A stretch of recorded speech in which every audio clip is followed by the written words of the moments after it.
Hello everyone. मैं वंदना गर्ग स्वागत करती हूँ आप सबका अपने यूट्यूब चैनल वीजी एजुकेशन पे। आरपीएससी फर्स्ट ग्रेड 25-26 जिसका नोटिफिकेशन भी आ गया है, आवेदन प्रक्रिया भी शुरू हो चुकी है, यहाँ तक कि परीक्षा तिथि भी घोषित हो चुकी है। पहली बार ऐसा हुआ है जब परीक्षा तिथि आपकी इतनी जल्दी घोषित हो गई है। नहीं, आज तक भी जल्दी से परीक्षा तिथि घोषित नहीं होती। बल्कि मैं तो ये मानती हूँ कि एग्जाम डेट अगर घोषित हो जाती है तो हमें ये पता होता है कि इतने टाइम पीरियड में हमें अपनी एग्जाम्स की तैयारी करनी होती है।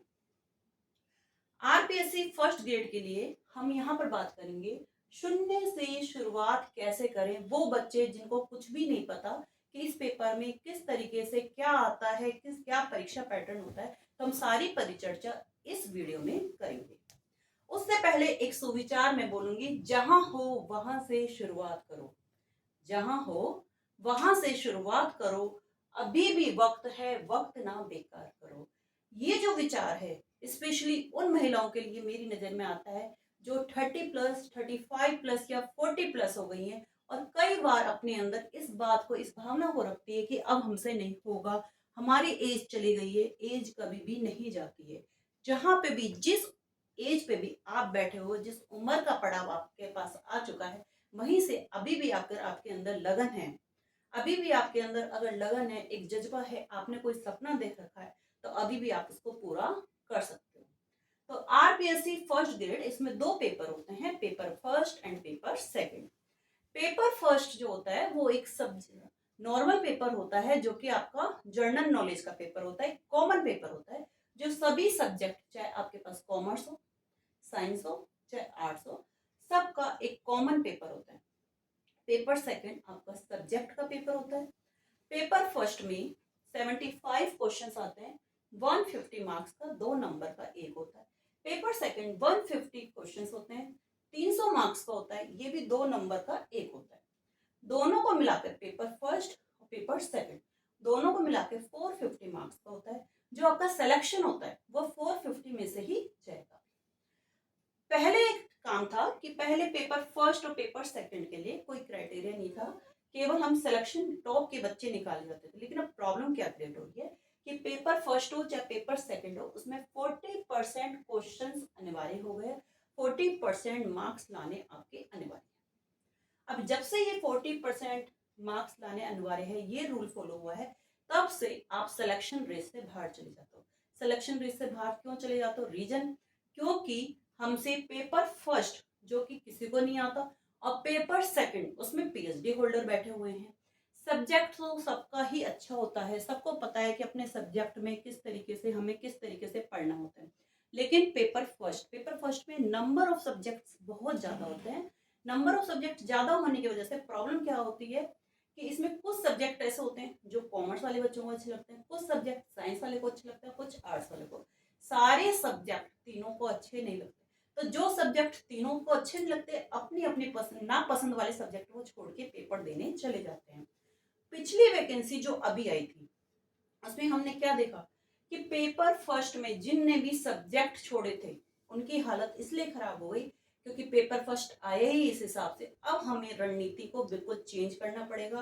पेपर फर्स्ट की तैयारी हमें अभी से करनी पड़ेगी। ये नहीं कि एग्जाम डेट आ गई है उसकी 2 महीने या 3 महीने पहले, अब इस रणनीति से काम नहीं चलेगा। तो पेपर फर्स्ट यदि आपको इसमें अपने आप को प्रूव करना है तो अभी से आप सब्जेक्ट के साथ पेपर फर्स्ट अभी से तैयार करना स्टार्ट कर दीजिए। लेकिन पेपर फर्स्ट तैयार करने से पहले हमें इसके सारे सब्जेक्ट का पता होना चाहिए, उसके सारे सिलेबस का पता होना चाहिए। तो अब हम बात करेंगे सबसे पहले पेपर फर्स्ट में कौन कौन से सब्जेक्ट हैं। पेपर फर्स्ट की अगर मैं बात करूं तो पेपर फर्स्ट में नंबर ऑफ सब्जेक्ट्स कितने हैं? नंबर ऑफ सब्जेक्ट्स हैं 14। भारतीय इतिहास, राजस्थान का इतिहास, राजस्थान कला एंड संस्कृति, राजस्थान का भूगोल, भारतीय राज्य व्यवस्था, करंट अफेयर्स, गणित, सांख्यिकी, रीजनिंग, विज्ञान, हिंदी, अंग्रेजी, मनोविज्ञान और स्कूल प्रबंधन। 14 सब्जेक्ट में हमने इनको डिवाइड किया है।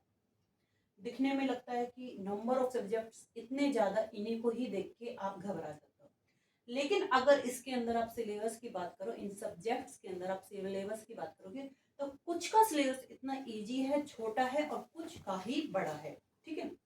एक और बात, पेपर फर्स्ट को मैंने 2 जगह डिवाइड किया है, 2 हिस्सों में हमने डिवाइड किया है। एक वो हिस्सा जो टाइम कंज्यूमिंग ज्यादा है मेरी नजर में, एक वो हिस्सा जो टाइम कंज्यूमिंग कम है लेकिन बच्चे उसको छोड़ के चले जाते हैं क्योंकि वो उससे डरते हैं। अब जो आपकी रणनीति होनी चाहिए वो ऐसी होनी चाहिए कि हमें किसी भी सब्जेक्ट को छोड़ना नहीं है, ठीक है। अब यहाँ हम बात करें कि एक जो आपका हिस्सा है, एक हिस्से पे हमने माना भारतीय इतिहास, राजस्थान का इतिहास, राजस्थान की कला संस्कृति, राजस्थान का भूगोल, राजस्थान भारतीय अर्थव्यवस्था, राज्य व्यवस्था और करंट अफेयर्स। अपने दिन का एक टाइम आप इसको दीजिए। दूसरी तरफ आप math, statics, reasoning, science, Hindi, अंग्रेजी, मनोविज्ञान और स्कूल प्रबंधन एक हिस्सा आप इसको दीजिए। बात समझना एक बार। इसमें से लगभग 15 क्वेश्चन आते हैं, यहां से भी 5 क्वेश्चन, इधर से भी 5 और इधर से भी 10। मैंने ये लगभग एक आपको अंदाजा दिया। 15, 5, 20 और 5, 25 और 10, 35 क्वेश्चन आपके इस एरिया में से बनते हैं। देखिए अगर मैं इस एरिया में से बात करूं, इस हिस्से की बात करूं, तो गणित, सांख्यिकी, रीजनिंग, यहां से आपके 12 क्वेश्चन। विज्ञान, हिंदी, अंग्रेजी, यहां से भी आप 4 के हिसाब से भी मान के चलोगे तो 12 क्वेश्चन मान के चलिए। और मनोविज्ञान और स्कूल प्रबंधन से भी 9 से 10 क्वेश्चन आप मान के चलिए। तो यहाँ पे भी अगर मैं टोटल करूं तो 34 क्वेश्चन और उस एरिया में आपके पास 35 क्वेश्चन आते हैं, ठीक है। यहाँ अगर आप बात करोगे 34 क्वेश्चंस बनते हैं, वहां 35 क्वेश्चन, ये मैंने मिनिमम बात करी है। एक एग्जैक्ट मैंने 75 क्वेश्चन का क्राइटेरिया किसी को भी नहीं पता कि 75 क्वेश्चन किस एरिया में से कितने कितने आएंगे। तो यहाँ से भी 34 क्वेश्चन अगर बनते हैं तो हम पूरा टाइम उस पर कंज्यूम कर जाते हैं। अगर हम इसको भी पढ़े तो यहाँ से भी हम अपने क्वेश्चंस को बना सकते हैं। तो हम अब जो रणनीति हमारी ये होनी चाहिए कि हमें अपना पूरे दिन का एक हिस्सा इस पे देना है, दूसरा हिस्सा इस पे देना है और तीसरा अपने सब्जेक्ट को देना है, अपने सब्जेक्ट। यानी कि दिन को अपने 3 हिस्सों में बांट लीजिए। एक जो हिस्सा आपको देना है वो इस पे, सेकंड आपको इस पे और थर्ड आपको देना है वो अपना देना है सब्जेक्ट पे। क्लियर। अब बात आती है कि मैं क्या पढ़ाऊंगी। मैं आपको पढ़ाऊंगी मैथ। सबसे पहले जो मैं आपको स्टार्ट करवाऊंगी मैथ। रीजन क्या है कि सबसे ज्यादा बच्चा मैथ से घबराता है और मैंने 90% देखा है कि बच्चा मैथ को हमेशा ही स्किप करता है। अगर आप देखोगे ना मैथ का सिलेबस इतना छोटा है और 10th क्लास तक की मैथ का है, तो हम उसको क्यों स्किप करें। आपके पास अभी बहुत ज्यादा टाइम है, 8 महीने का टाइम है। अगर आप अभी भी पढ़ना स्टार्ट करेंगे तो प्रॉपर उस वे में आप पढ़ते चले जाएंगे। मैथ केवल एक प्रैक्टिस मांगती है। मैथ केवल एक आपका इतनी अच्छी प्रैक्टिस होनी चाहिए कि आप डेली अगर प्रैक्टिस करोगे। सबसे बड़ी बात, मैथ में भूलने वाली कोई बात नहीं होती है। तो मेरी जो अगली वीडियो आएगी वो आएगी मैथ के ऊपर। सबसे पहले उसकी सिलेबस की चर्चा करूंगी, उसके बाद किस तरीके से मैं अपना पढ़ाना स्टार्ट करूंगी वो सारी बातें मैं करूंगी। मिलते हैं अगली वीडियो में, तब तक के लिए bye bye, take care, have a nice day. और आपको मेरी वीडियो अगर सही लगी है तो चैनल को सब्सक्राइब करना, वीडियो को शेयर करना और अगली वीडियो तक इंतजार करना।